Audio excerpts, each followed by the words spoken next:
My son got married and never told me. I saw it on Instagram. Him in a suit, next to his wife in a white dress. I didn't say anything. The next day, I sold the house he lived in. That was my way of making a toast. If this story is breaking your heart, subscribe. Every day, there's a story that could be yours. Tell us where you're listening from. 3 in the morning. The cell phone vibrated on the nightstand and woke me up. It wasn't a call. Just one of those notifications I don't really understand. I grabbed the device with my right hand, the one that still aches ever since a brick fell on it 15 years ago, and I looked at the screen with half-closed eyes. Instagram. My granddaughter had installed that thing for me 2 months ago. "Grandpa, this way you can see everyone's photos," she told me, patiently teaching me how to tap the little buttons. I asked her what for, if nobody posts photos of me. She laughed. "Grandpa, it's so you can see everyone else's." I opened it without much thought, just because I couldn't get back to sleep and the house was too quiet. The first photo I saw was of my son Simon, my only son. He was in a navy blue suit, elegant, with a gray tie, and his hair combed back with gel. I just stared at that image like an idiot, not understanding. When had he bought that suit? Why was he so dressed up? He never dressed like that. Well, he never dressed like that for me. I tapped the screen and more photos appeared. In the second one, he was hugging a woman dressed in white. A long dress, with lace on the shoulders, a bouquet of white roses in her hands. And Simon was looking at her as if she were the most beautiful thing he had ever seen. I blinked 3 times in a row. 4, 5, as if blinking would wake me up from this nightmare. My name is Thomas Duval. I'm 73 years old, and right at this moment I'm looking at my son's wedding photo without understanding how I got here. I swiped to the next photo. There were the in-laws. A guy in his 60s, expensive gray suit, a toothpaste ad smile. A woman in a pink dress, pearl necklace, expensive salon hairdo. Both of them hugging my son. Both smiling as if they had just won the lottery. And in the middle, Simon, happy, beaming, with his arms around them. I brought my face closer to the phone, looking for myself. Looking for myself in some corner of that photo, in some reflection. Nothing. I swiped to the next one. A toast. Champagne glasses raised, people laughing, a huge hall with golden lights and white flowers hanging from the ceiling. How lovely, how elegant, how perfect it all was. I looked at the post's date. Yesterday at 7:47 p.m. I looked up at the wall clock in my room. 3:22 a.m. I did the math in my head, slowly, because the numbers don't come as fast as they used to. 8 hours. 8 hours ago, my son had gotten married. 8 hours ago, he had promised eternal love. 8 hours ago, he had toasted with champagne and cut a cake, and danced the waltz. And I was here, in my one-bedroom apartment, sleeping on a mattress with a dip in the middle from so much use, knowing nothing, without a call, without an invitation.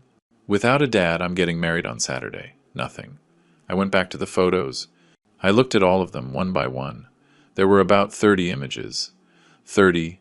The decorated hall, the main table with white linens and huge flower centerpieces, the couple cutting the cake, the guests dancing, Simon lifting his wife in his arms while everyone clapped. I zoomed in on each photo with trembling fingers, looking for myself, looking for my face at some table in the back. Looking for even my shadow, but I wasn't there. I wasn't anywhere. Not in any photo, not at any moment. It was as if I didn't exist, as if the 45 years I spent raising that man had been a dream, as if I were invisible. I scrolled down to the comments. There were hundreds. Congratulations. What a beautiful couple. The in-laws look so happy. That last comment stabbed me in the chest. The in-laws. Yes, they were happy. They were right there, front row, hugging him, toasting with him.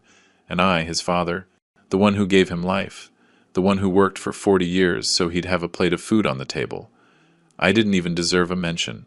I kept scrolling. So lucky to have a family like that, said another. A family like that. A family where I didn't fit. A family that included them but excluded me. I sat perfectly still, phone in my hands, feeling something break inside me.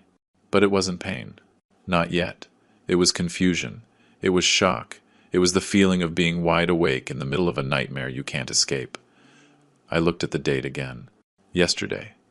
Which means less than 24 hours ago my son was organizing this. Less than a week ago he was trying on that suit. Less than a month ago he was sending out invitations. And at no point, in all those days, weeks, months of preparation, at no point did it cross his mind to call his father and say, "Dad, I'm getting married." I took a deep breath and put the phone face down on the table. But 5 seconds later I grabbed it again. I went back to the photos. I looked at them again. All of them. Again.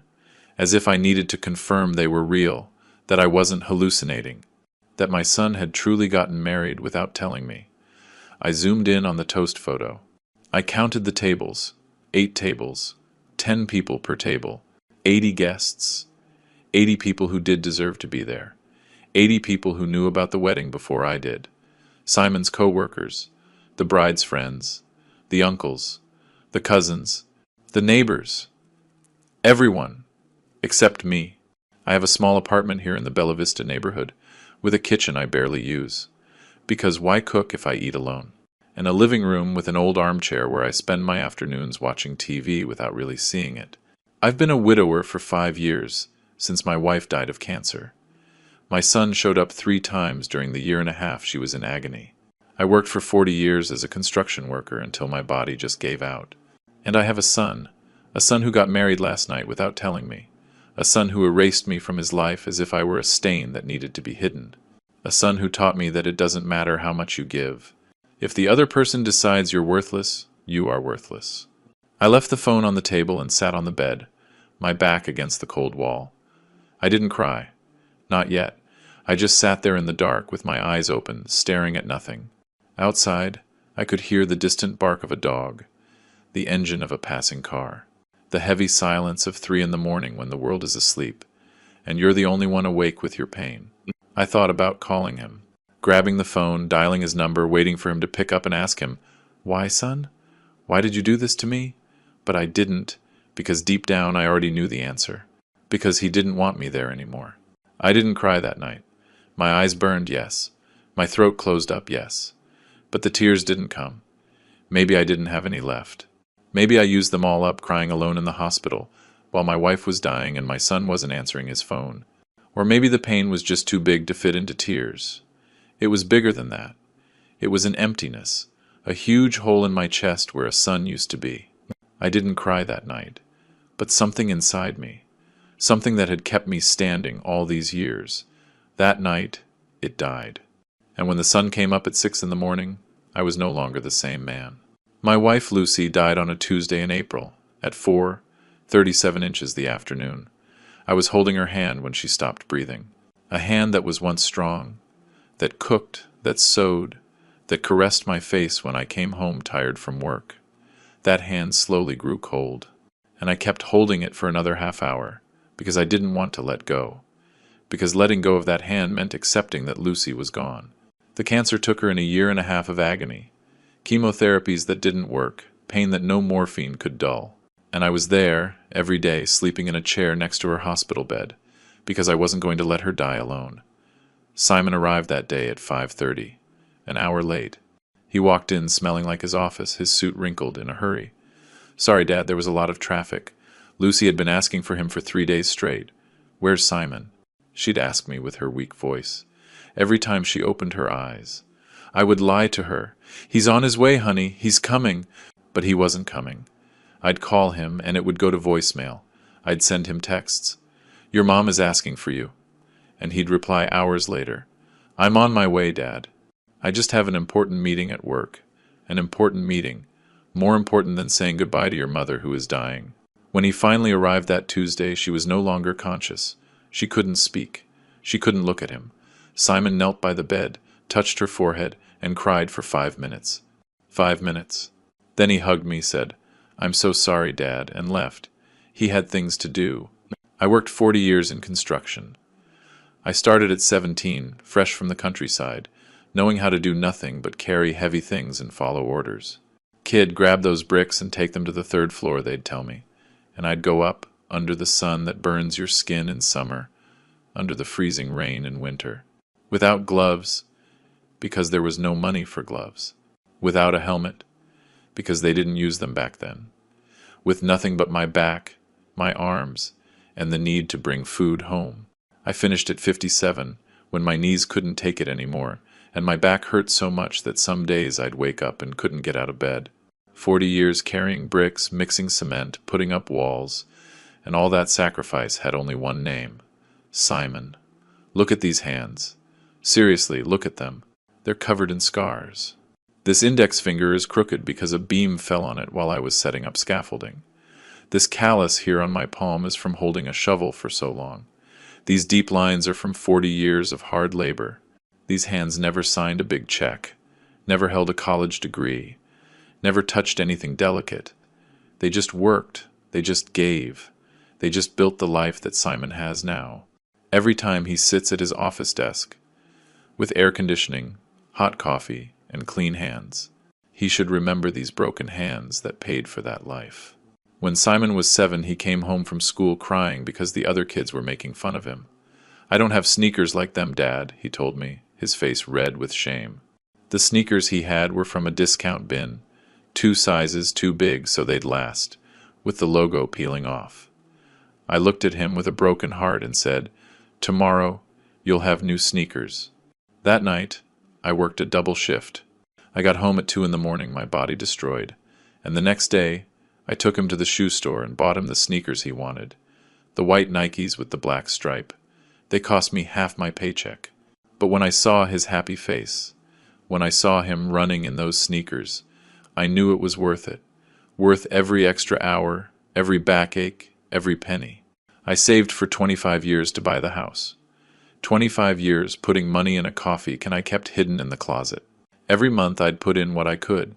Sometimes it was $100, sometimes $50.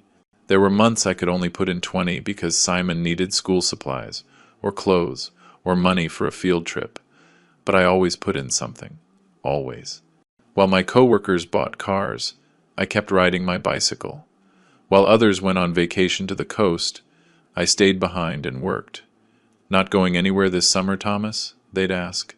"No, not this year," I'd answer. But the truth is, I never went anywhere, because every dollar I didn't spend on myself was a dollar closer to that house. When I finally had the money, I went to the bank and took it all out, in cash. I remember that day perfectly. The teller looked at me funny when I told him I wanted it all in bills. "That's a lot of cash, sir," he warned.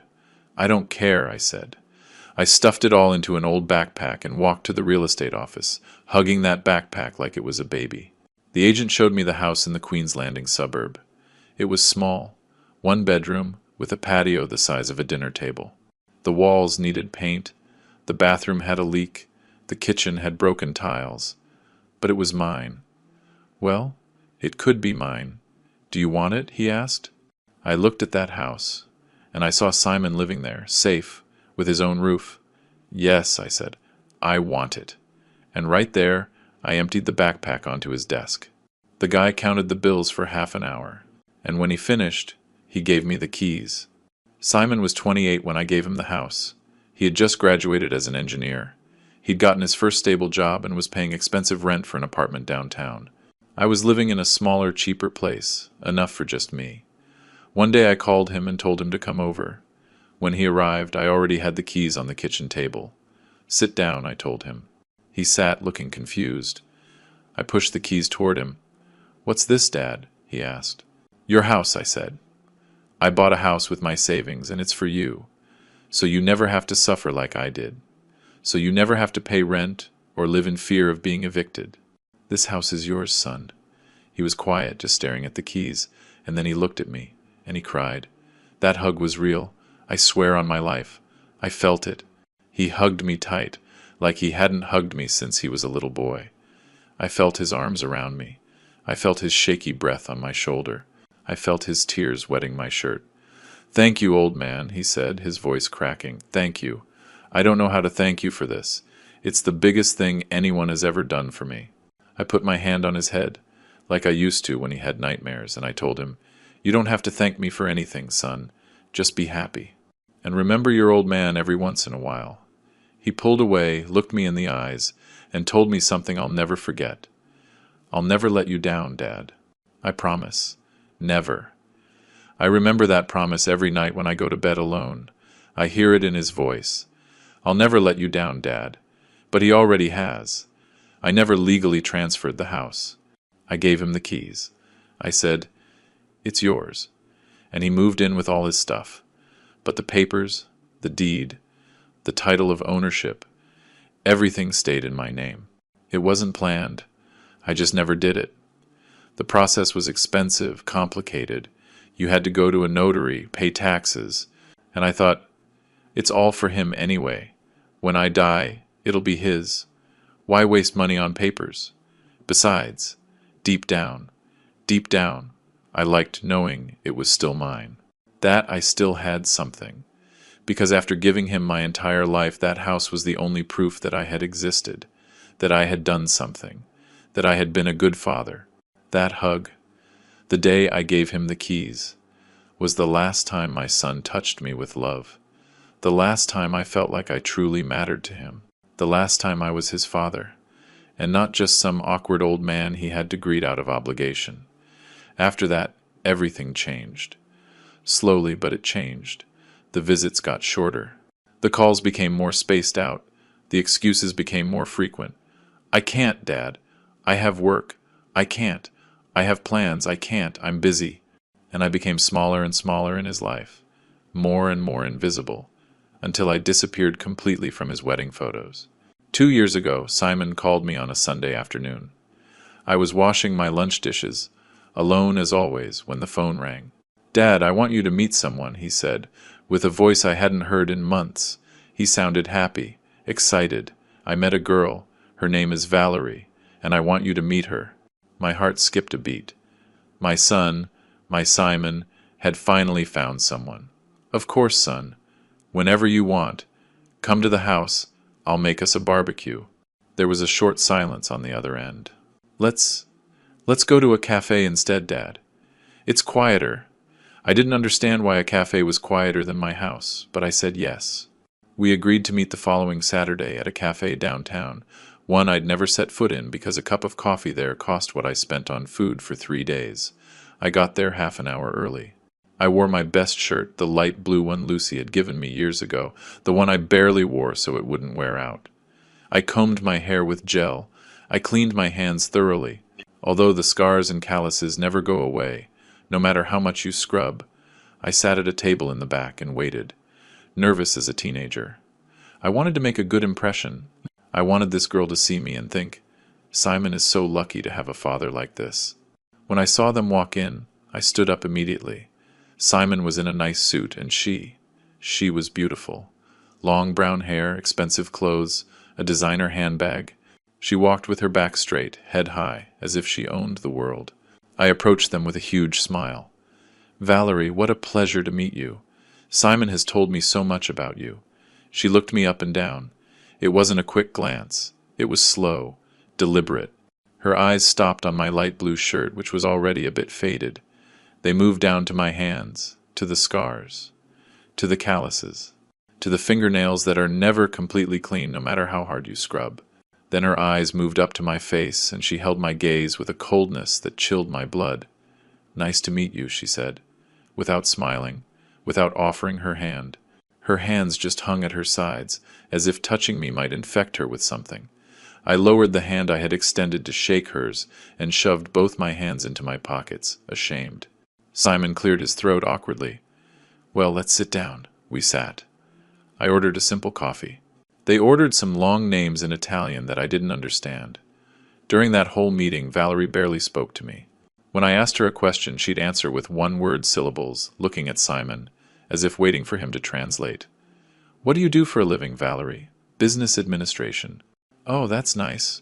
What company do you work for?" "My father's." "And how is your family?" "Fine."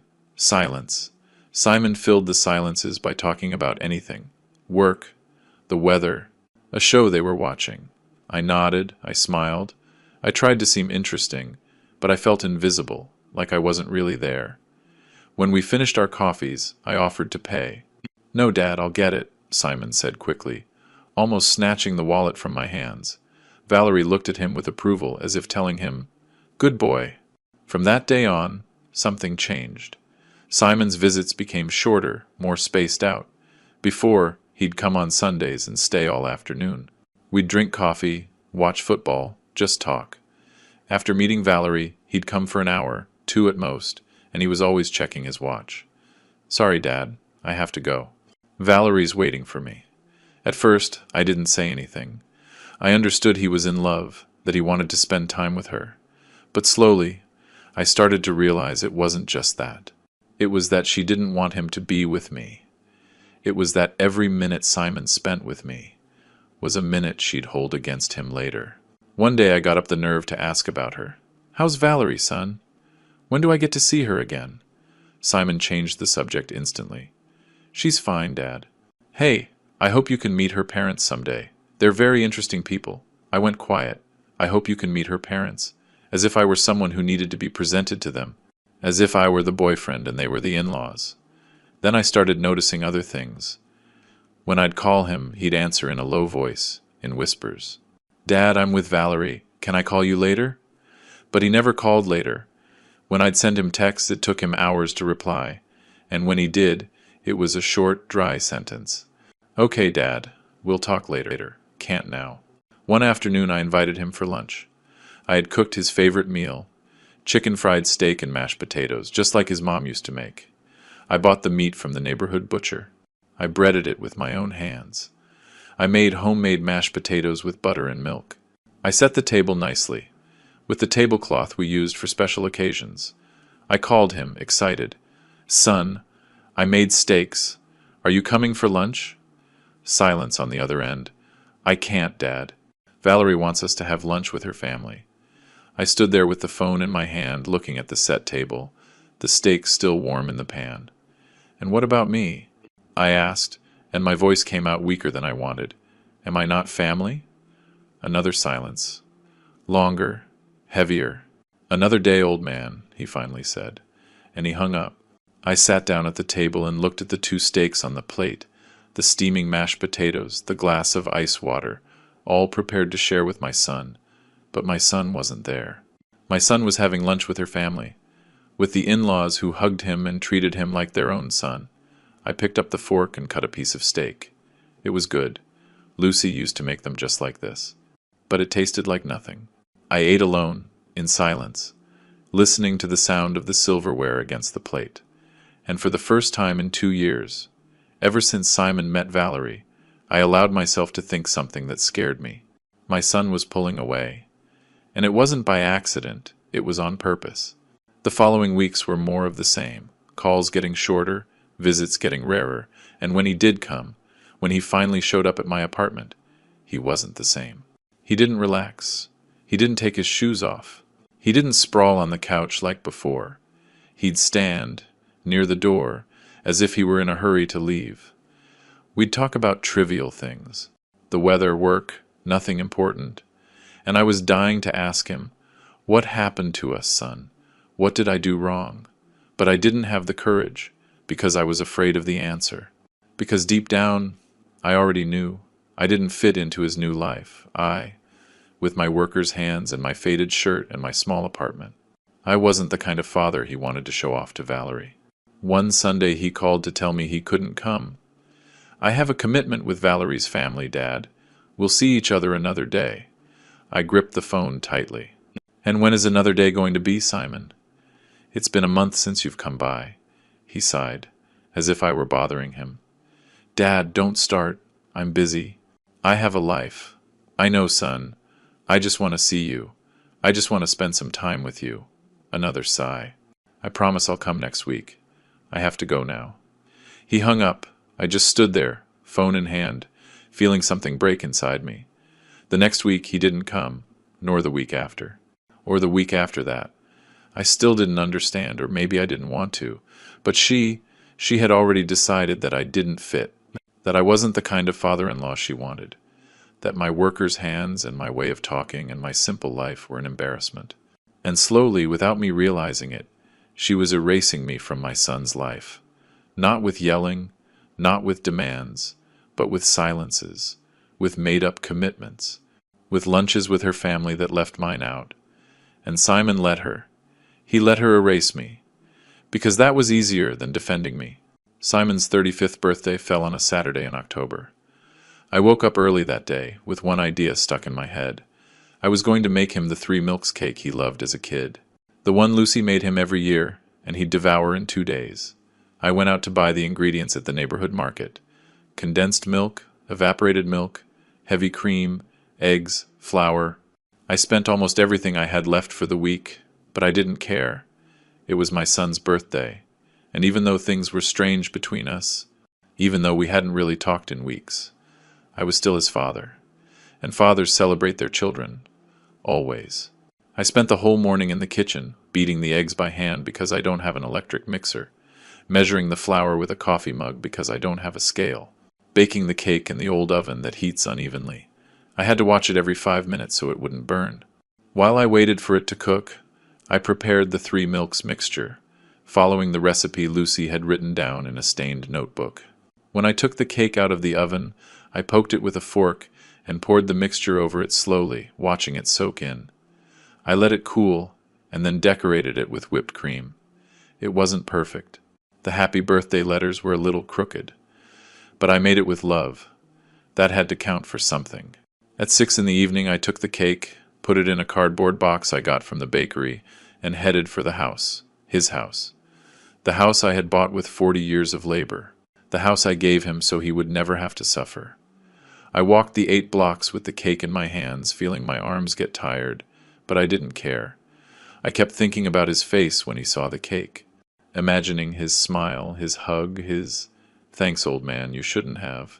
I thought that maybe this gesture would fix things between us a little, that we would sit together, eat cake, and talk like we used to, that even if it was just for a little while, I would be important in his life again.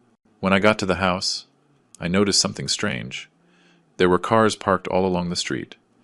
Lots of cars. A black BMW, a white SUV, a gray Mercedes. Expensive cars that didn't belong in this neighborhood. I could hear music coming from inside. Laughter. Voices. I got closer to the door and saw there were balloons tied to the gate. Gold and black balloons. Elegant, expensive decorations. My heart started beating faster. There was a party, a birthday party, and I wasn't invited. I rang the doorbell with a trembling hand, holding the cake with the other. I waited. The music kept playing inside. The voices kept laughing. I rang again, and finally, the door opened. Simon appeared in the doorway. He was wearing an expensive white shirt, black dress pants, his hair styled with gel. He had a glass of wine in his hand, and when he saw me, his face changed. The smile vanished. His eyes went wide with something that wasn't joy. Was it panic? Shame? I don't know, but it wasn't happiness. "Dad!" It came out like a whisper, like a curse. "What are you doing here?" It wasn't a question, it was a complaint. It was a, "You shouldn't be here." I held up the cake, smiling, trying to act natural. "I came to see you, son. I made you your favorite cake, the 3 milks cake. Remember?" Simon looked at the cake, then he looked at me. Then he glanced back, inside the house, as if calculating something. I looked past him too, and what I saw broke my soul. Valerie was there, in an elegant black dress, talking to a group of people. The in-laws were sitting on the couch I had helped him pick out when he moved in, drinking champagne. There were trays of expensive food, crystal glasses, soft music, everyone well-dressed, well-groomed, smelling of perfume, and there I was, in my worn-out jeans, my plaid shirt, my old shoes, holding a homemade cake with crooked letters, a cake that suddenly seemed pathetic, ridiculous, poor. "Thanks, Dad," Simon said, and without waiting for an answer, he took the cake from my hands. He looked at it for a second, as if he didn't know what to do with it, and then he just left it on the porch floor, on the floor, like it was garbage, like it was something that needed to get out of sight, fast. "But we're in the middle of something right now. I'll call you later, okay?" He took a step back, already closing the door. I just stood there, empty-handed, my mouth open, unable to say anything. "Simon, But before I could finish the sentence, he closed the door. He closed the door in my face. In the face of his father, who had just walked 8 blocks with a cake made with love. He closed the door and left me outside, alone, on the porch of the house I had given him. I stood there, I don't know how long, staring at the closed door, listening to the laughter coming from inside, the music, the sound of clinking glasses, the cheers, and happy birthday that weren't for me. I looked down. The cake was still there on the floor in its cheap cardboard box. One corner of the box was crushed from the impact. I thought about grabbing it and taking it back, but I couldn't. I couldn't bend down to pick up that cake, because if I did, I would have collapsed right there. So I turned around and started walking, slowly at first, then faster, and then I was almost running, my eyes burning, my throat tight, my hands empty. If you're listening to my story, please tell me in the comments where you're watching from. Sometimes, knowing there are people in the world who understand me gives me the strength to keep talking. I walked the 8 blocks back to my apartment with my head down, praying to God that no neighbor would see me like this. I didn't want anyone to ask me what happened. I didn't want to have to explain that my son had closed the door in my face, that he had left me outside his party like I was a salesman, that he had left my cake on the floor like it was nothing. When I got to my apartment, I sat on the couch without turning on the light. I just sat there, in the dark, my hands shaking, trying to breathe. I didn't eat dinner that night. I didn't turn on the TV. I didn't do anything. I just sat there, in the dark, replaying that moment, over and over. His face when he saw me. The panic in his eyes. The way he grabbed the cake and put it on the floor. The way he closed the door. Fast. As if he wanted to hide me. As if he was ashamed of me. And the worst part, the part that hurt the most, wasn't the closed door. It was realizing that there were 80 people inside celebrating my son. 80 people who were invited, who did deserve to be there. Co-workers, Valerie's friends, the in-laws, the uncles, the cousins, everyone, except me. Everyone except the man who raised him alone after his mother died. Everyone except the man who worked 40 years to give him the very house where he now shut the door in my face. That day, that Saturday in October, I understood something I had been denying for months. My son was ashamed of me, of my workers' hands, my cheap clothes, my simple way of speaking, my simple life. I didn't fit into his new, elegant life with his rich girlfriend's family and their champagne glasses and their soft music. I was a mistake from his past that had to be hidden, and he was hiding me. Little by little, party by party, event by event, until the day he would erase me completely. And on that day, sitting on my couch in the dark, I felt something inside me harden. It wasn't sadness anymore. It was something else. It was the seed of something I didn't recognize yet, but I knew it would soon start to grow. After the birthday, something in me broke, but not in the way you'd expect. There was no explosion, no uncontrollable crying. It was something quieter, more final. I started marking the days on the kitchen calendar. That old calendar the bakery gives me every year, with the saints' days and moon phases. Every day that passed without Simon calling me, I'd put a little red line with a marker. At first, I thought it was silly, that it was something a bitter old man would do. But I needed to see it. I needed physical proof that I wasn't exaggerating, that my son's silence was real. The first week, there were 2 red lines. The second week, 5. The third week, 7. And I kept marking. 12 days without a call, then 18, then 23. The calendar filled up with red lines like a prison sentence. Like every passing day was another day I ceased to exist for him. I'd look at that calendar every morning while I drank my coffee, counting the lines, adding them up in my head. 31 days, an entire month without my son calling me, without him asking how I was, without him saying, "Hey, old man, how are you?" An entire month where to him I didn't exist, and the worst part is, I didn't call either, because I was afraid. Afraid of bothering him. Afraid he'd tell me again that he was busy. Afraid of confirming what I already knew, that I was a burden to him. But it reached a point where I couldn't take it anymore. It was a Wednesday, day 23 without hearing from him, and I needed to hear his voice, even if it was just for 2 minutes. I grabbed the phone, dialed the number I knew by heart, and waited. 1, 2, 3 rings. "Hello, Dad." His voice sounded hurried, as always. "Son, how are you? It's been a long time since we talked." Silence on the other end. The sound of cars. He was on the street. "Yeah, Dad, sorry. I've just been slammed with work. Do you need something? Do you need something?" As if the only reason I'd call is if I needed something. As if I couldn't just call because he was my son and I missed him. "No, son. I just wanted to know how you were." "Fine, fine. Everything's fine." "Listen, I'm about to walk into a meeting. I'll call you later, okay? I'll call you later." That phrase, it had become the most common lie of his life. But he never called.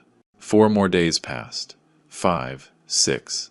The red lines on the calendar kept piling up, and I kept waiting for that call that never came. I'd sit on the couch with the phone next to me, staring at it, waiting for it to ring. But it didn't ring, or it would ring with telemarketers. "Mr. Duval? We'd like to offer you a new internet plan." "No thank you," I'd hang up, and keep waiting, like an idiot, like a pathetic old man with nothing better to do than wait for his son to remember he exists. I hated myself for it, but I couldn't stop. It was during those days of waiting that I got sick. First it was a headache, then chills, then a fever. I took my temperature with the old thermometer Lucy kept in the medicine cabinet. 101. I went to bed thinking it would pass with a couple of aspirins and a good night's sleep, but it didn't pass. The next day the fever had climbed to 102. My whole body ached. My joints, my back, even my bones hurt. I got up to go to the bathroom and almost fell. My legs wouldn't respond right. My head was spinning. I got back in bed trembling, and there, alone, my body burning, my mind foggy with fever. I thought, I need help. I grabbed the phone with a shaky hand and called Simon. It was 11 in the morning on a Thursday. He was supposed to be at work, but I thought maybe if I told him I was sick, he would come see me. Maybe he'd bring me some food. Maybe he'd stay for a little while, just to keep me company. The phone rang 6 times before he answered. "Dad?" His voice sounded impatient. I could hear voices in the background. Laughter. "Son?" My voice came out hoarse. "Weak. I don't feel well. I have a high fever. I'm here alone and... Dad, I can't right now. I'm at a work lunch, but, son, I really feel awful. I don't know if Dad listened to me. Make yourself some tea. Get some rest. And if you still feel bad, go to the hospital. I can't go right now. I'll call you later, okay?" And he hung up. I stayed there with the phone in my hand, staring at the black screen, unable to believe it. Make yourself some tea. That's what he told me, as if a cup of tea was going to cure me. As if I were a kid with a cold and not a 73-year-old man with a high fever living alone. I left the phone on the nightstand and lay back down. The fever kept rising. 103. 104. I started to get delirious. I saw shadows on the ceiling. I heard voices. At one point, I swore Lucy was there, sitting on the edge of the bed, stroking my forehead like she used to when I was sick. "It's okay, Thomas. It's going to pass." But when I reached out my hand to touch her, there was no one there, just empty space. I spent 3 days like that. 3 days in bed, alone, shaking with fever, only getting up to go to the bathroom and drink water. I didn't eat anything. I didn't have the strength to cook. I could barely make it to the kitchen, fill a glass of water, and go back to bed. The fridge had an expired yogurt and half a loaf of stale bread. Nothing else. My neighbors didn't know I was sick. Nobody knocked on my door. Nobody asked about me. In those 3 days, I thought I was going to die there, alone, in that bed, and that nobody would find out until the smell alerted the neighbors, days later. And the saddest part is, deep down, a part of me wasn't afraid of that. A part of me was already so tired that dying alone didn't seem so terrible. On the 4th day, the fever broke. I woke up soaked in sweat, but with a clearer head. I got up slowly, testing if my legs would hold me. I went to the bathroom, looked at myself in the mirror. I was haggard, dark circles under my eyes. 10 years older than I was a week ago. I took a long shower, letting the hot water wash away the sweat and the fear. I put on clean clothes. I made myself some tea and a piece of toast. And then, when I felt strong enough, I grabbed the phone and called Simon. I needed to tell him I had been sick. I needed him to know I had a terrible time and he wasn't there. Maybe it wasn't to make him feel guilty. Maybe I just needed him to know. He answered on the third ring. Dad? Simon? I was calling you a few days ago.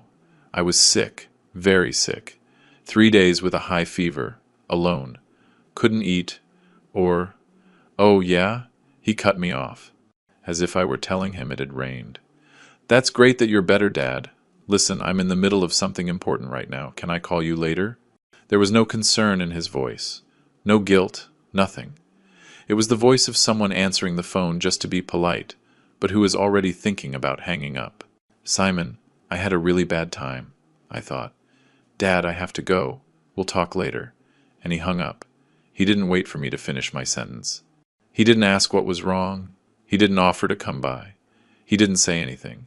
He just hung up. And I sat there, on my couch, with the phone in my hand and the cold tea on the table. I was his father, the man who raised him alone after his mother died, the man who worked 40 years so he could have a better life, the man who gave him a house.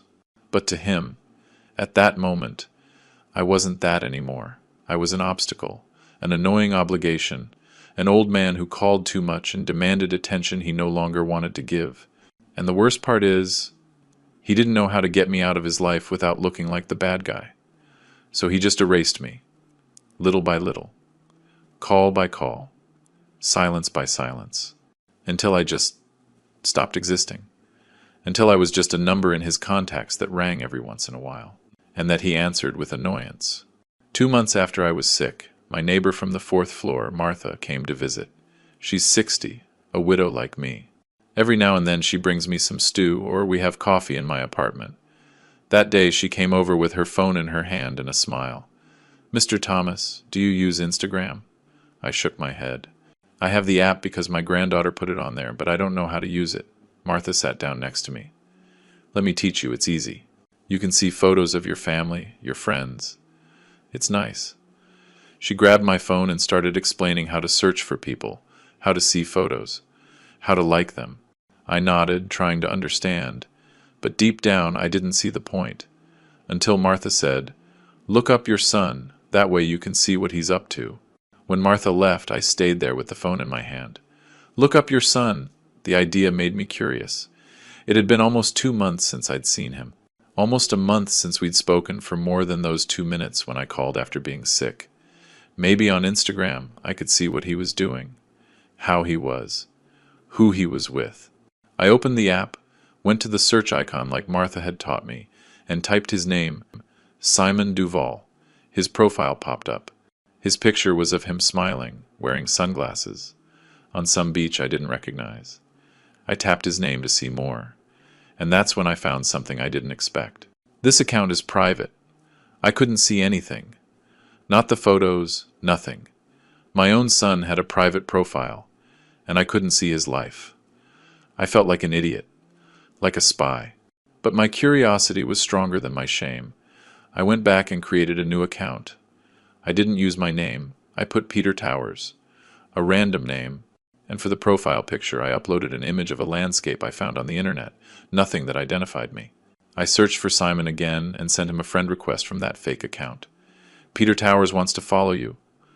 I left the phone on the table and went to make dinner, feeling ridiculous. What was I doing? Spying on my own son? Creating fake accounts like a teenager? But I couldn't stop, because I needed to know.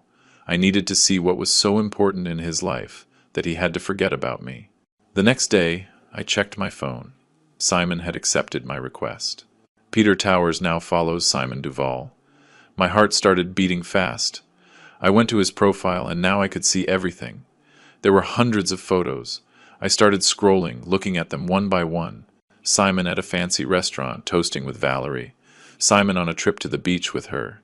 Simon at his in-laws' house at a barbecue, laughing. Simon at a birthday party, surrounded by people I didn't know. Photo after photo after photo. of a life I didn't know, of a life I was not a part of. I kept scrolling. More dinners, more trips, more celebrations. I wasn't in any of the photos. Not one. And then I saw them. The wedding photos. They were right there. Posted 2 days ago.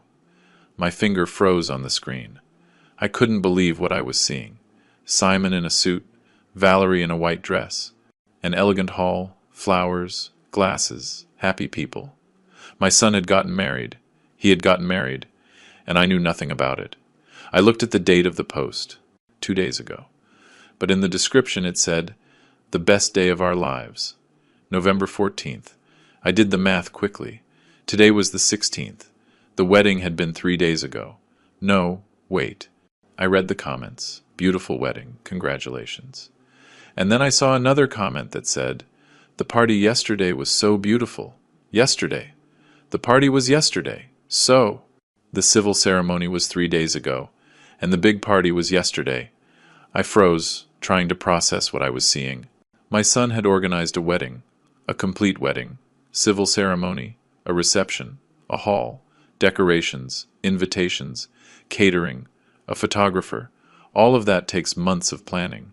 Months of choosing the venue, tasting food, sending invitations, confirming guests.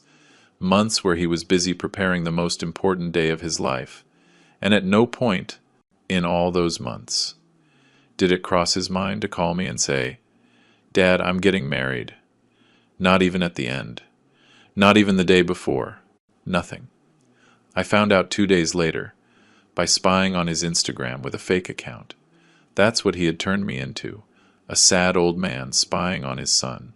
Because it was the only way to know what was happening in his life. I started reading the comments, looking for something. Anything that would tell me I wasn't crazy, that it was normal to feel what I was feeling. There were hundreds of comments. What a beautiful couple, the most handsome bride and groom. What an incredible party. And then I saw one that drove a knife into my chest. It was from the father-in-law, the same guy I had seen in the birthday party photos, the one in the expensive gray suit. His comment said, "Welcome to the family, son. We are so proud of you, son." He called him son, and Simon had replied with a heart emoji. I scrolled down a little more and found another comment from the mother-in-law. "Now you finally have a family that deserves you. We love you so much. A family that deserves you." As if I didn't deserve him. As if I hadn't been good enough. As if 40 years of raising him alone counted for nothing. I kept looking at the photos, one by one, my hands shaking. I looked for any mention of me, any thanks to my dad who couldn't be here, any "I dedicate this moment to my old man who always supported me," anything. But there was nothing. I didn't exist at that wedding. I didn't exist in his life. It was as if I had died years ago, and nobody had bothered to tell me.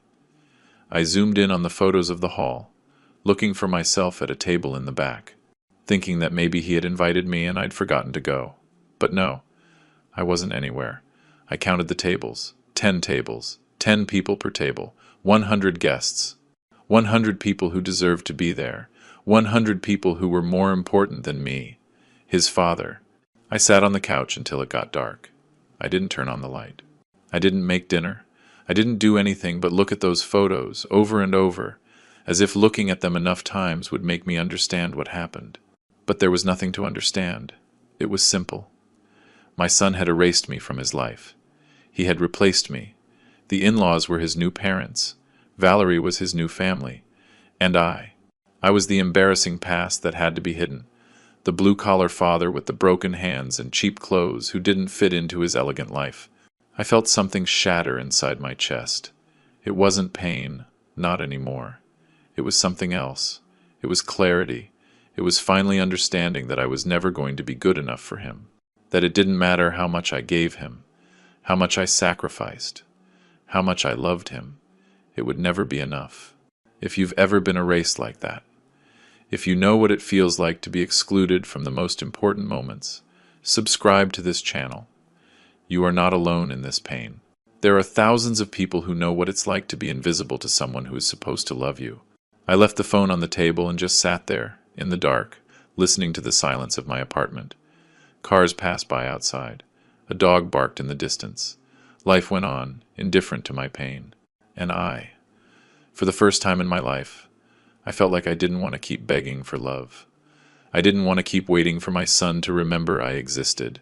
I didn't want to keep feeling this constant humiliation of being ignored, excluded, erased. Something in me changed that night. Something hardened. Because it's one thing to be forgotten, it's another thing to be replaced. And that I was not going to forgive. My son didn't just exclude me from his wedding. He replaced me.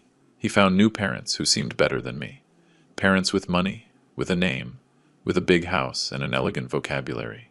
Parents who didn't remind him where he came from, who didn't remind him that his pretty life was paid for by an old man who broke his back laying bricks. And I was left there, alone, in my small apartment, looking at the photos of the perfect family my son had chosen. A family where I didn't fit, where I would never fit. Because I wasn't his father anymore. I was just the mistake from his past that he had successfully erased. But he made one mistake. He forgot that the house he lived in, the house he would surely bring his new wife to, the house that gave him that comfortable life, that house was still mine. 3 days passed without me calling Simon. 3 days of looking at the phone, picking it up, dialing the first few numbers, and then deleting them. 3 days of making excuses to myself. Maybe he didn't invite me because he thought I was still sick. Maybe he wanted something small and they'll do a family celebration later. Maybe it was a misunderstanding. I was looking for explanations where there were none, because the truth hurts. And I still wasn't ready to accept that my son had erased me on purpose, that it wasn't an oversight, that it wasn't a mistake, that it was a conscious decision to exclude me from the most important day of his life. But deep down I already knew. I just needed to hear him say it. On the 4th day, I woke up at 5 in the morning with my heart racing. I had dreamed of Lucy. She was sitting on the edge of my bed, young, like when we got married. And she was looking at me sadly. "Ask him," she was saying. "You need to ask him." I woke up with that voice in my head. I needed to ask him. I needed to hear it from his mouth. Even if it hurt, even if it destroyed me. I got up. I made some coffee. I sat at the kitchen table with the phone in my hand. It was 6:30 inches the morning. Too early to call. I waited until 9, then 10, then 11. At 11:20, I couldn't wait anymore. I dialed his number with a trembling finger. The phone started to ring. It rang once, twice, 3 times, 4. I thought he wouldn't answer. I thought it would go to voicemail and I'd have to leave a pathetic message asking him why he didn't invite me to his wedding. But on the 5th ring, he answered. "Dad? Son?" My voice cracked. I cleared my throat. "Son, I need to talk to you." "Dad, I'm on my honeymoon. I can't talk right now." Honeymoon. The 2 words hit me like fists. Honeymoon. After a wedding I didn't go to. After a party where I didn't exist. "It will only take 2 minutes," I told him. I heard a long sigh on the other end. Voices in the background. Valerie asking something. Simon covering the phone and answering her. Then he came back. "Okay, make it quick." I swallowed. The words were stuck in my throat. "Son." I saw the pictures on Instagram, the pictures of your wedding. Silence on the other end. A long, heavy silence. That confirmed everything I needed to know. He knew that I knew. And he didn't care. "You got married?" I asked, even though I already knew the answer. I needed to hear him say yes. I needed him to admit it. "Yes," he finally said. One word. Dry. No explanation. No apology. "And why didn't you tell me?" My voice came out weaker than I wanted. More broken. "It was something intimate, Dad. Something intimate." I clung to that word like a drowning man. Maybe it was intimate. Maybe it was just the 2 of them and a judge. Maybe the photos were from something else. "Intimate?" I repeated, and my voice came out harder. "Simon, I saw the photos." I counted the tables. There were 80 people. There was a hall decorated with flowers. There was catering. There was a photographer. There was music. That's not intimate. That is a big party that you decided not to invite me to. Silence again. I could hear him breathing on the other end. I could imagine him there, in some beach hotel with Valerie beside him. annoyed that his father was ruining his honeymoon with complaints. "Dad, don't start," he finally said. His voice had that tone, that fed-up tone you use when someone is bothering you about something you don't want to talk about. "I have to go." "No," I said, and I surprised myself with how firm it sounded. "I'm not letting you go until you explain why." "Why what, Dad?" His voice rose a little. He was getting angry, as if I were the one doing something wrong. "Why didn't you invite me to your wedding? I'm your father, Simon. I raised you alone after your mom died. I worked 40 years to give you everything. I gave you a house. And you get married. And you don't even tell me. Why?" The silence that followed was the longest of all. I could hear the ocean in the background, seagulls, people laughing in the distance, and my son on the other end of the line choosing his words, knowing that whatever he said would change everything between us. "Because I knew you'd do this," he finally said. His voice sounded tired, resigned. "Complain, make me feel guilty, ruin everything with your drama." I froze. "My drama?" The words barely came out. "Simon, you excluded me from the most important day of your life. And I'm the one with the drama? Dad, I wanted it to be a perfect day. No complications.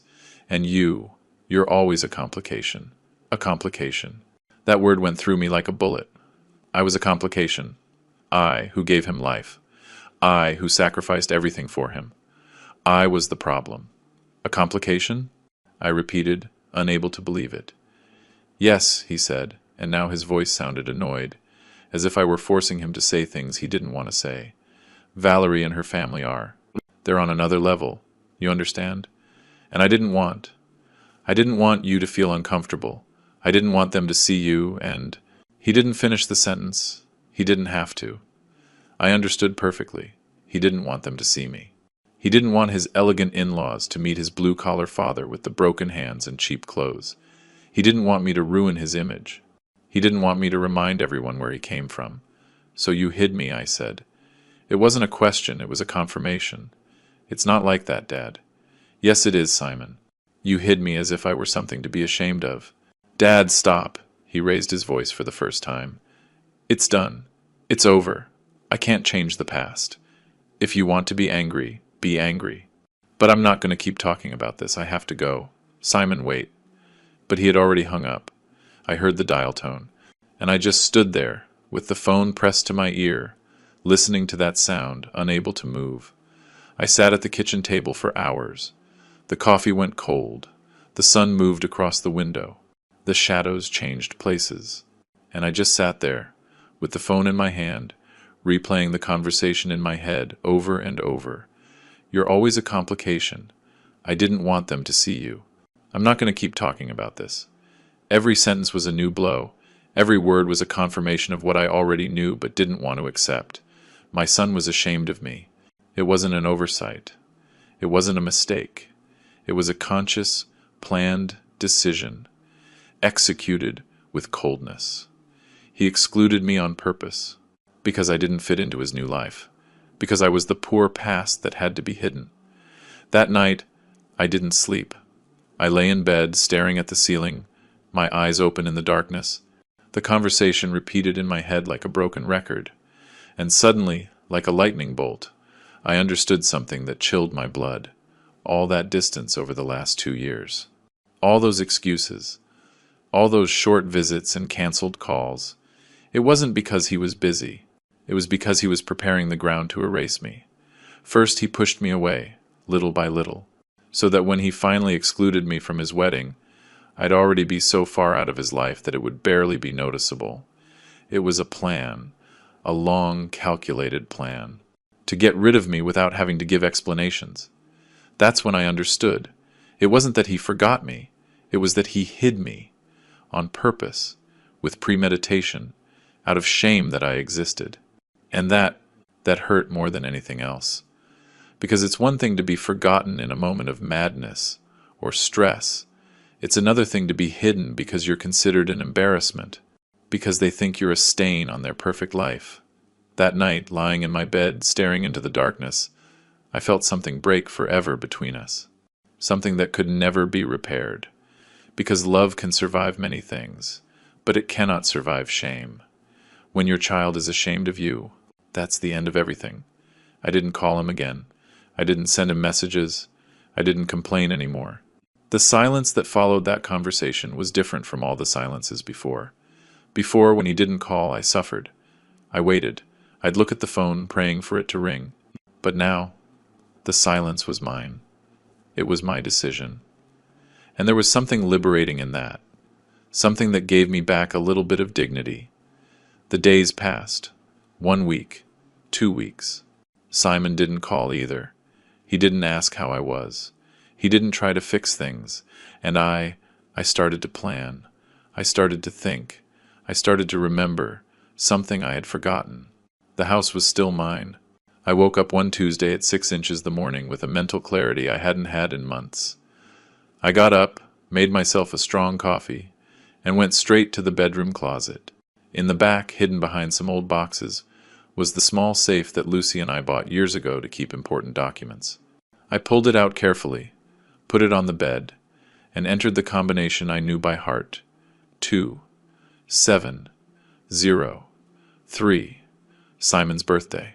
The safe opened with a metallic click. Inside were our birth certificates, our marriage license, Lucy's death certificate. And there, at the bottom, folded carefully, was the deed to the house in the Queen's Landing suburb.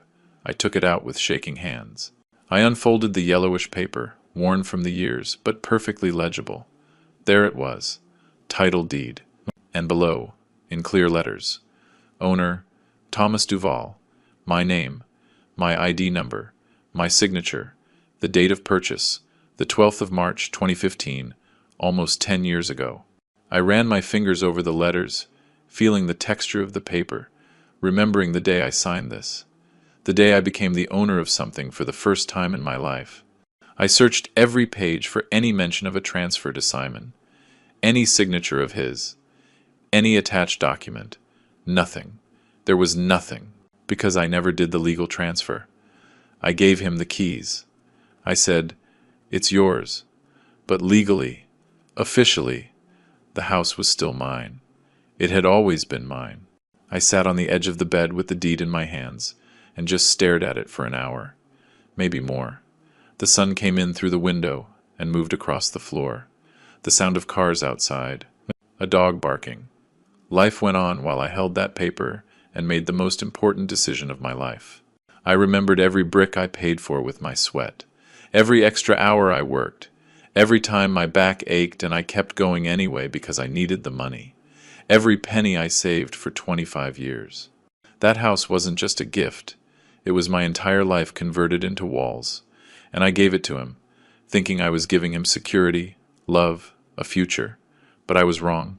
I gave him everything, and he learned that everything I gave had no value. I got up from the bed, put the deed in an envelope, and got dressed. I put on my best pants, a clean shirt, shined my shoes. I combed my hair carefully.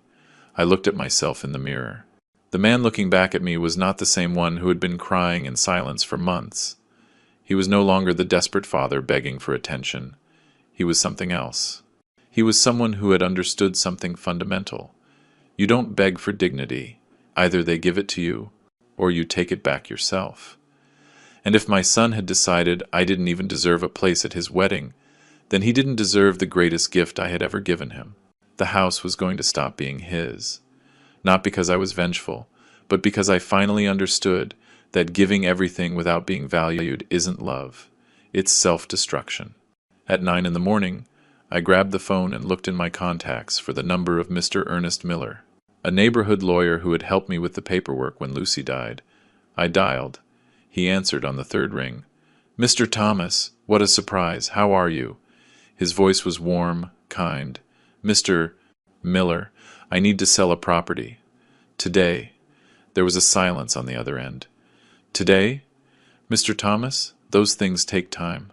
We have to do appraisals, publish the listing, wait for offers."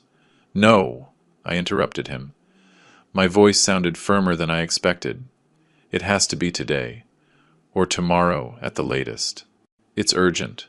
Another silence. "Are you all right, Mr. Thomas? Did something happen?" "Yes," I said. "Something happened, but I'm going to be fine."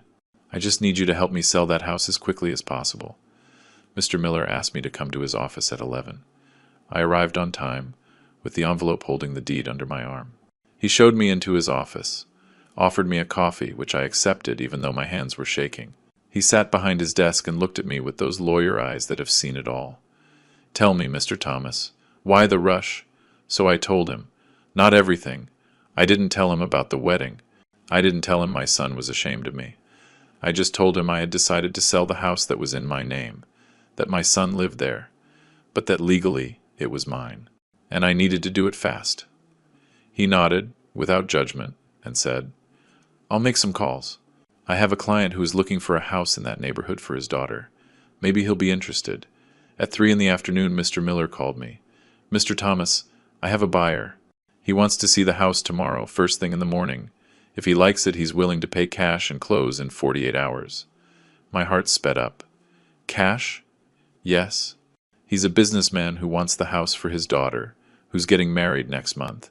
He's in a hurry. He's offering a fair price. It's not an offer to refuse. I gave him the address. I told him he could go see it tomorrow at 8 in the morning. I hung up. I sat on my couch, phone in hand, feeling everything start to move. There was no turning back now. I had made the decision, and something inside me, something that had been broken for months, started to feel whole again. I barely slept that night, not from anxiety, not from doubt, but from a strange mixture of nerves and peace. I lay awake, thinking about everything that had happened, about how I had gotten here, about how a father who gave everything ended up being treated like garbage, about how unconditional love becomes a weakness when the other person doesn't value it. And I understood something it took me 73 years to learn. Giving everything doesn't make you a good father. It makes you invisible, because people only value what costs them, and I never charged my son for anything. Not a thank you. Not an I love you. Not even respect. I gave him everything for free, and he learned that I was worthless. Well, it was time for him to learn another lesson. At 8 in the morning the next day, Mr. Miller called. "Mr. Thomas, the buyer saw the house. He loved it. He wants to close today. Are you sure about this?" I was quiet for a second. I thought about Simon, sleeping in that house with his new wife. I thought about him waking up, not knowing that in a few hours, that house would no longer be his. I thought about how he was going to feel when I told him, and I didn't feel guilt. I didn't feel pity. I felt justice. "I'm sure," I said. "Tell him yes. We close today. Perfect. Come to my office at 2. Bring your ID and the deed. By 4 o'clock you'll be the owner of a good sum of money, and your son will have to find somewhere else to live." I hung up. I looked at the clock. 6 hours to go. I sat on my couch to wait. I didn't call Simon. I didn't warn him. I didn't give him the chance to beg, to explain, to promise he would change.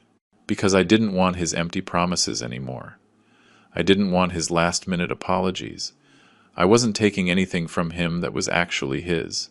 I was just going to teach him what it feels like to lose what you never valued, what it feels like to have someone take away what you took for granted, what it feels like to be in my shoes, and maybe, just maybe, when he was left without a roof over his head, when he had to explain to his wife and his in-laws why they had to move out immediately, when he had to look for a new place and pay rent and feel that insecurity. Maybe then he would understand what I did for him when I gave him that house. Or maybe not, but I didn't care anymore, because this wasn't about him anymore. It was about me, about getting back something that had been taken from me, my dignity. At 2 in the afternoon I was sitting in Mr. Miller's office. Across from me sat a man in his 50s, elegant suit, impeccable white shirt. His name was Robert Mendez, and he owned a chain of hardware stores. He was buying the house for his daughter who was getting married in a month. "It's perfect for her," he said, reviewing the deed. "The neighborhood is quiet. The house is a good size. My daughter is going to be very happy there." I nodded in silence, thinking about the irony. This man was buying the house to make his daughter happy. I had bought that exact same house to make my son happy. The difference is, this man's daughter would probably invite him to her wedding. Mr. Miller put the papers on the desk. Sign here, here, and here. I picked up the pen. My hand didn't shake. I signed every page calmly. My name, my ID, my signature, 1, 2, 3 times. Mr. Mendez signed after me. Mr. Miller notarized everything. He stamped the papers, organized the files. Done, he said with a smile. Mr. Thomas, you are no longer the owner of this property. Mr. Mendez, congratulations. The house is yours. The man opened a black briefcase and took out stacks of bills. He counted them on the desk. $50,000, in cash. He had brought it like that because he wanted to close fast. I had never seen so much money in one place. Mr. Miller helped me count it, gave me a receipt, explained that I should deposit it in the bank as soon as possible. I just nodded, looking at those bills, thinking, this is what 40 years of my life is worth. This is what a father's sacrifice is worth. I left the office at 3:15 inches the afternoon. The sun was strong. The street was full of people. Cars passing. The normal life of any given Tuesday. But for me, nothing was normal. I had just sold the house where my son lived. I walked 2 blocks to a park. I sat on a bench, took my cell phone out of my pocket, and just stared at it. Now came the hard part. Now I had to call him. I had to tell him the house was no longer his, that he had 2 weeks to get out. My finger hovered over his name and my contacts. I took 3 deep breaths. 4, 5, and I dialed. The phone rang twice before he answered. Dad? His voice sounded normal, carefree, not knowing his life was about to change. Son, I said, and my voice came out calmer than I expected. I need you to vacate the house in 15 days. Silence on the other end. A confused silence. What? What are you talking about? The house where you live, the one in Queen's Landing. I need you to vacate it. Another silence. Dad, are you okay? What do you mean, vacate? I closed my eyes, feeling the sun on my face, and I said the words I had been rehearsing in my head for days. I sold it this morning.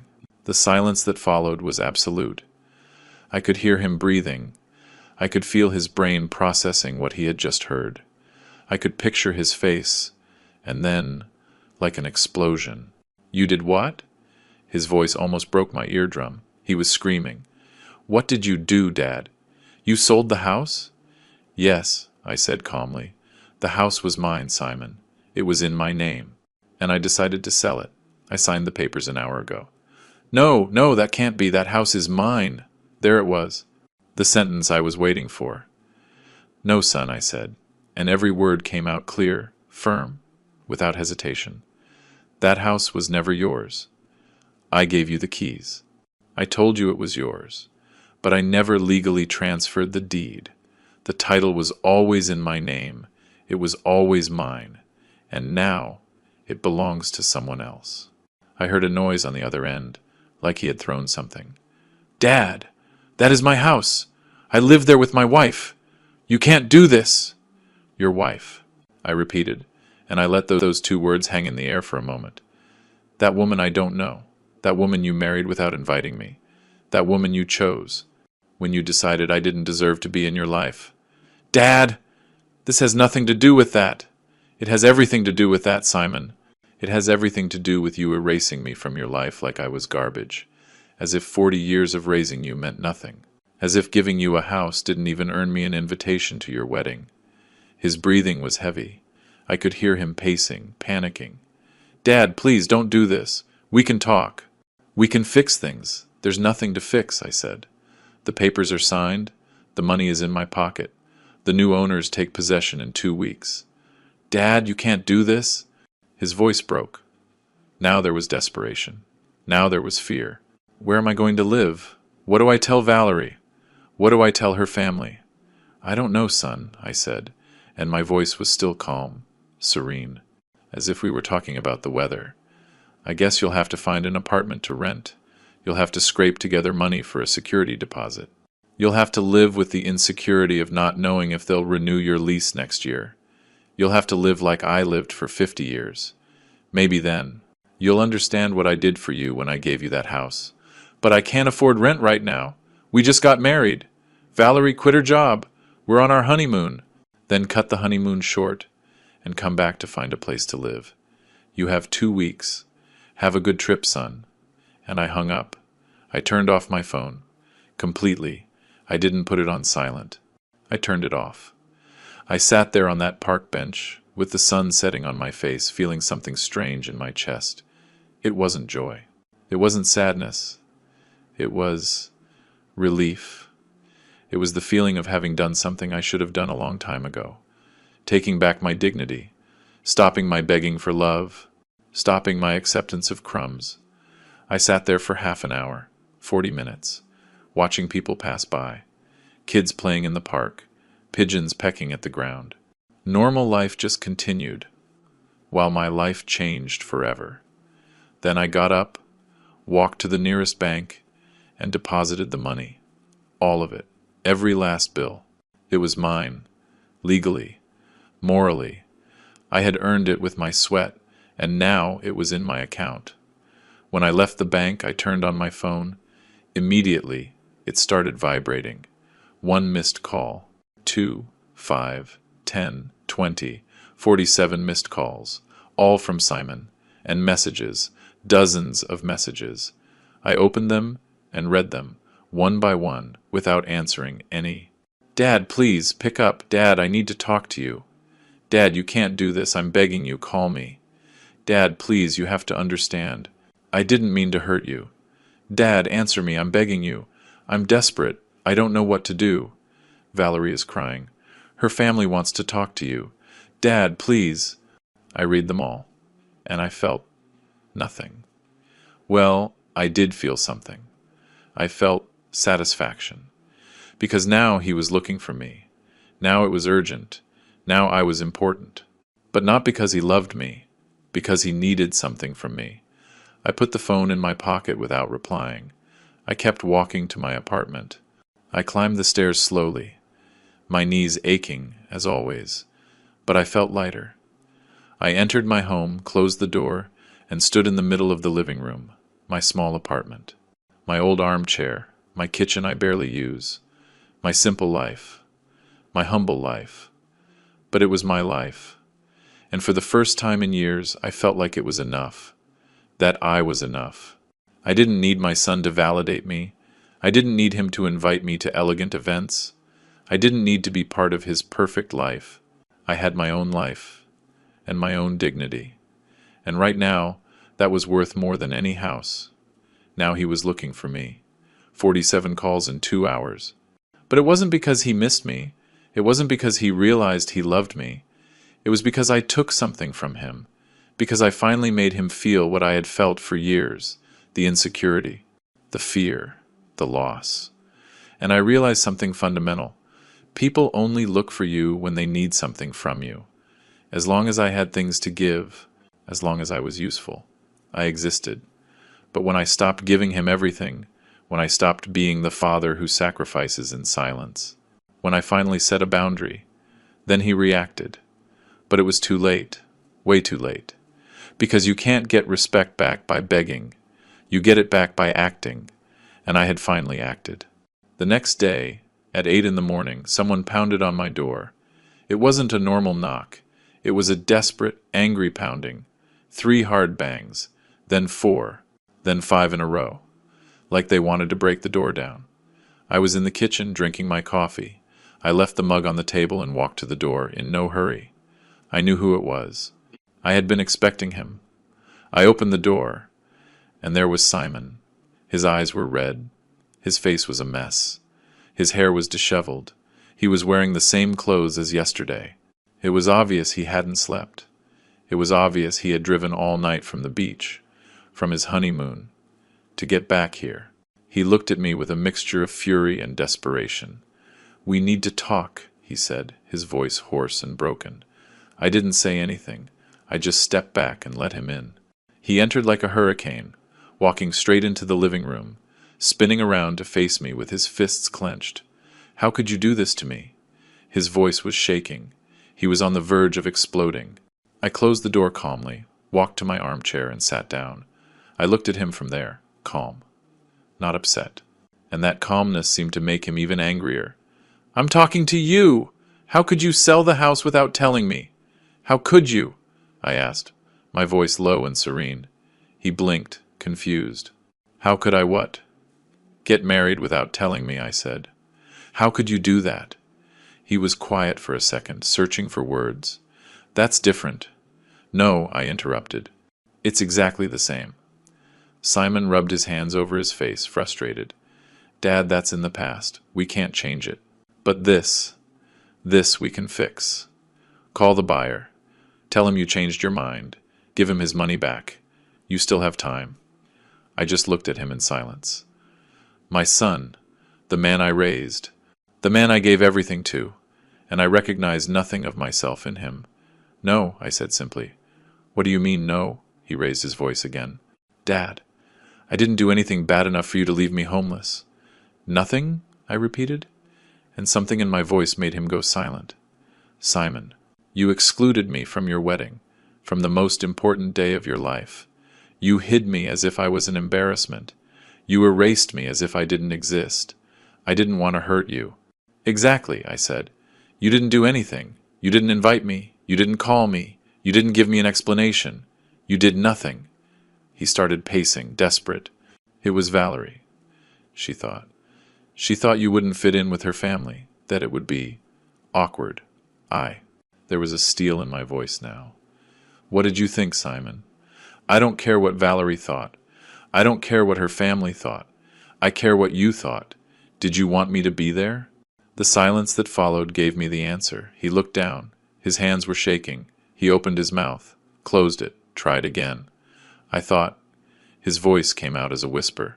I thought it was just easier this way, those 5 words. It was just easier this way. There it was, the whole truth. I felt something in my chest. But it wasn't pain. It didn't hurt anymore. It was peace. It was the confirmation of what I already knew. It was easier this way, I repeated. It was easier to erase me than to defend me. It was easier to hide me than to introduce me with pride. It was easier to push me aside than to stand up to your wife and tell her that your father, the one who raised you, the one who gave you a house, was going to be at your wedding because he damn well deserved to be. Simon looked up. His eyes were full of tears. Dad, You found out I sold the house faster than I found out about your wedding, I interrupted. Ironic, isn't it? I found out 2 days later on Instagram, spying on you with a fake account. You found out in minutes with a direct call. See the difference? He just stood there, tears streaming down his face, not knowing what to say. And I kept talking, with a calmness that surprised even me. I bought that house for you, with 40 years of breaking my back laying bricks, with 25 years of saving every last penny, with all the vacations I never took, with all the little things I never bought for myself. I bought it thinking about your future, thinking about your security, thinking that you would never suffer like I suffered. My voice cracked, just barely, but I continued. But you decided I didn't deserve to be in your life, that I was an embarrassment, that I didn't fit into your elegant world with your rich wife's family. So, I decided you didn't deserve that house, because that house was a gift of love, and you proved to me that you don't love me. Yes, I do love you, he shouted, his voice breaking completely. You're my dad! Of course I love you! No, I said, shaking my head. You love what I give you. You love the free house. You love the silent sacrifice. You love having a father who never asks for anything but me as a person, with my worker's hands and my cheap clothes and my simple life. You don't love me. You're ashamed of me. That's not true. Then explain why I wasn't at your wedding, I said, my voice hard. Explain why you never introduced me to Valerie properly. Explain why, when I was sick with a high fever, you told me to make some tea and didn't come to see me. Explain all of that, without using the words I was busy, or it was just easier. He opened his mouth, but nothing came out, because he had no explanation, because the truth was obvious. Simon slumped onto the opposite armchair, his head in his hands. Dad, forgive me, he said through his sobs. Forgive me, please. I messed up. I know. I was a terrible son.